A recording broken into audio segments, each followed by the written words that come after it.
Baby boy opens up with a grown Oz man looking like a baby. It makes connections between how systems of racism is so bad to black men that they're essentially babies who have not reached their full potential. Jody says the evidence is all there. A black man calls his girl his mama, his friends boys, and his mom's house, the crib. Jody takes his girl Yvette to the clinic to get an abortion. Instead of being there for Yvette, he decides to borrow her car to visit his other baby mama, Peanut. They have a daughter together. At the end of the day, Jody goes to sleep at his mother, Juanita's crib. Is this another horror film about dusty men? He's surprised when he finds her busy with her new hobby, gardening. And to add to that, she has a new man in her life, Melvin. Melvin has a landscaping business, and he's been helping Juanita in her new garden. One look at Melvin, and Jody hates him already. But his mama said she got to get her kitty pushed in too. Later, he confides in his best friend Sweet Pea about how he's worried that his mother will kick him out of the house. He needs a place to stay, especially since he doesn't have a job to feed his own family. Despite her problems with Jody, Yvette doesn't want to leave him. He says Jody never hit her no matter how angry he gets, and somehow, that's enough. She doesn't even mind that Jody chooses to live with his mom. Her standards are in hell. For his hobby, he builds model cars because he can't afford one. He uses Yvette's every day. Every time he drives her to work, women always try to flirt with him. And since Yvette is working, Jody has to look after their son, Jojo. Jody is so worried about Melvin that he warns his mother about Melvin being a thug. But Juanita is already in love with Melvin's D, so she doesn't care what Jody says. If that man was in prison, I would have him tested. One night, Jody tells Melvin about his brother, Ray, who got kicked out of the house over Juanita's previous boyfriend. Ray is dead now. One day, Jody decides that he's going to change his life. He tells Sweet Pea that from that point forward, he's going to make some money. As planned, Jody tells his mother about his plan to sell clothes to women. Juanita and Precious Mom advise Jody on how to get women to buy his merchandise. So as soon as he has the products, Jody asks a salon owner named Rachel for permission to sell to her customers. Jody follows his mother's advice about complimenting women, and very quickly he sells all of his products. But honestly, it looks like they want to get Dick down. He's overjoyed that he earned $400 in just one day. But his supplier isn't legal at all. When new sets of clothes are delivered at a store, Jody pays the staff some money in exchange for the ladies' clothes. He keeps doing this, and soon he's earning enough to spoil his kids and his baby mamas. Got his priorities straight by buying new rims. The next day, Jody wakes up to the smell of breakfast. He's disappointed when he finds Melvin naked in the kitchen. And oh my, it is large, every inch. Jody loses his appetite, but he's very excited when he sees the new TV. It turns out that Melvin got it as a surprise for Juanita. Melvin says he got it from a friend whom he did a favor for some years ago. Then he proceeds to say that when he was young, he killed people and had to serve jail time because of it. Melvin says that unlike him, Jody is smart because he doesn't go around hurting people. Melvin even offers to give Jody some advice, but in a threatening way, and says this is his home now. As soon as Melvin leaves, Jody confronts his mom. He doesn't like a killer like Melvin inside the house. He reminds his mother that, like the previous boyfriend, Henry, Melvin is nothing but trouble, like drinking all the Kool-Aid. But Juanita explains that Melvin is different and that he treats her kindly. In fact, she wants Jody to live his own life since he's an adult now. But Jody refuses to leave the nest. Even so, Juanita has always been kind to Jody's baby mamas. After giving advice to one, another shows up, but Juanita does not want to get involved in their issues. Juanita tells Yvette that if Jody is no longer giving her what she needs, she should leave and focus on giving her son a good life. Because Melvin now lives with them, Jody has to stomach hearing them banging in the next room. He complains to Sweet Pea about it. Because Melvin hears them complaining, he criticizes Jody's business. He thinks it's easy money, but it won't last long. He scolds Jody in front of Sweet Pea for acting like he knows everything. But Jody's problem is not just at home.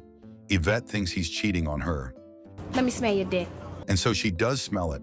They constantly fight about his nights away. Jody insists that he gets lap dances from some chicks, but swears he never slept with one. But Yvette won't drop it and continues to nag. Every time Jody thinks about fighting back, Yvette threatens to report him. But the confrontation quickly subsides and they bring the heat in the bedroom. Yvette screams and moans like she's dying. They confess their love for each other. Jody reveals that he fears the day that he gets killed outside, which is why he gave Yvette a son to remember him by. As for Sweet Pea, he lives with his woman, Kim, and Kim's mother, Mrs. Daniel. Sweet Pea being jobless is always a cause for argument. This is definitely a horror film. Then he asks Jody to give him a job, so Jody makes him sell a dress to test him, but Sweet Pea can't even sell a single dress. One possible buyer even knows that the product must be stolen from somewhere. While at home, Jody answers a call from a correctional facility. He knows it's Rodney, Yvette's ex-boyfriend. Rodney confronts him over the phone, mocking Jody for being dependent on his mother. Rodney is in prison for being on the Diddy list. Pissed, Jody warns Rodney not to call again. Then Jody tells Yvette to block the calls and not tell anyone his personal business. Because Sweet Pea can't land a job, he's starting to panic. He feels so small having to lean on Kim and her mother. He even tells Jody they should get baptized to enter heaven.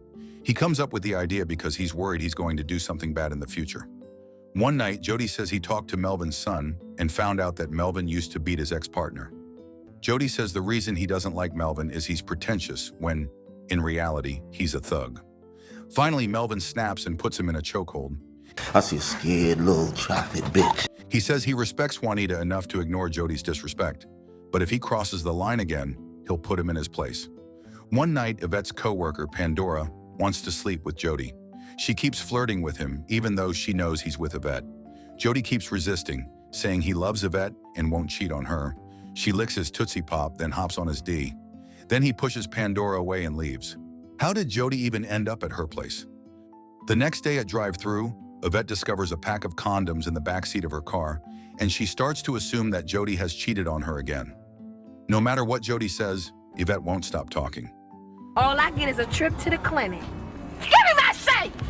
Jody explains that he might sleep with other women, but he only loves Yvette, until finally Yvette assumes that Jody cheated on her with Pandora. She continues to accuse Jody of cheating, despite him trying to explain. She even hits him multiple times. When Jody hits her back, Yvette drops on the floor. Feeling guilty, Jody quickly carries Yvette to the bedroom and tosses her salad. Yvette keeps crying because she can't believe that Jody hit her, despite his promise that he'd never do that. She imagines the life they're going to have, and it ends up with Jody getting killed, leaving her alone with their son.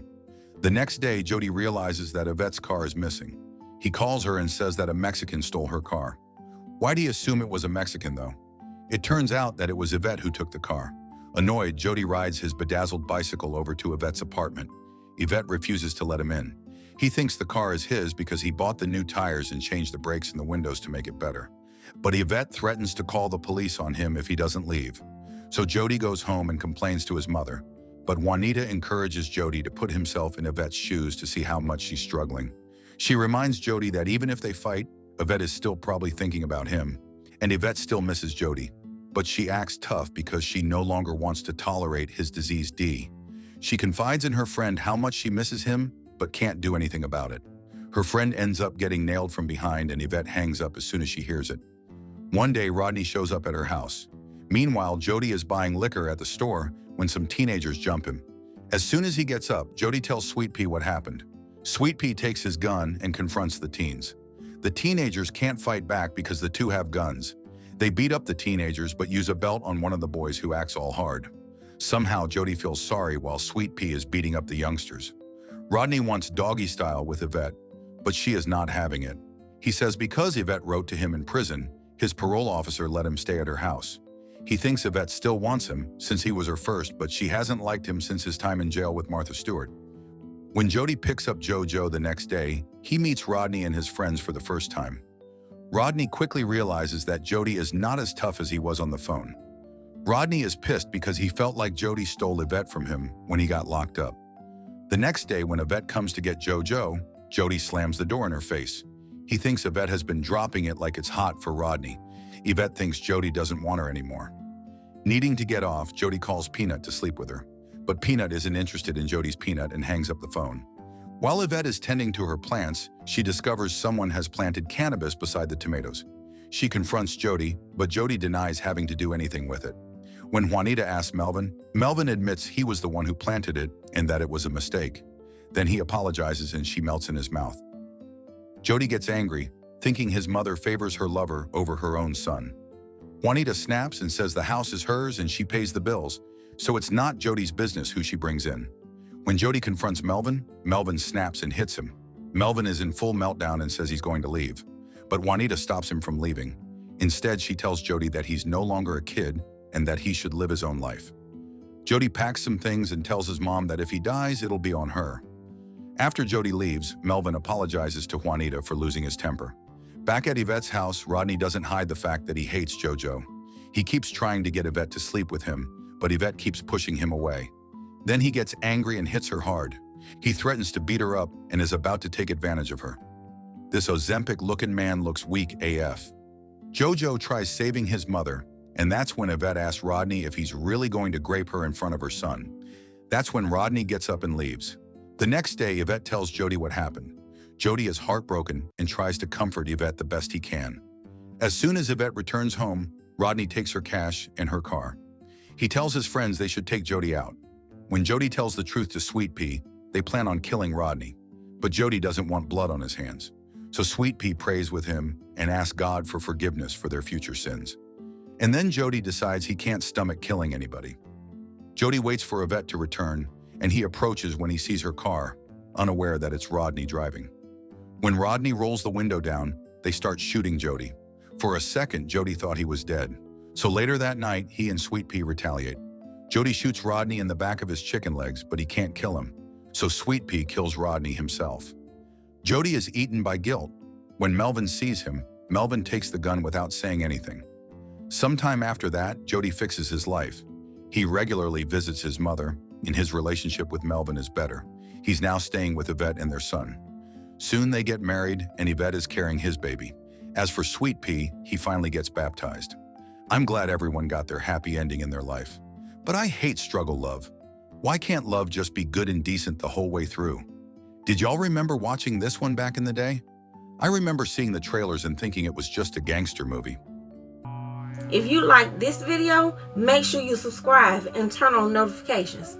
We got lots more of foolishness on this channel that'll have you hollering. And if you like to watch more, just click here or here.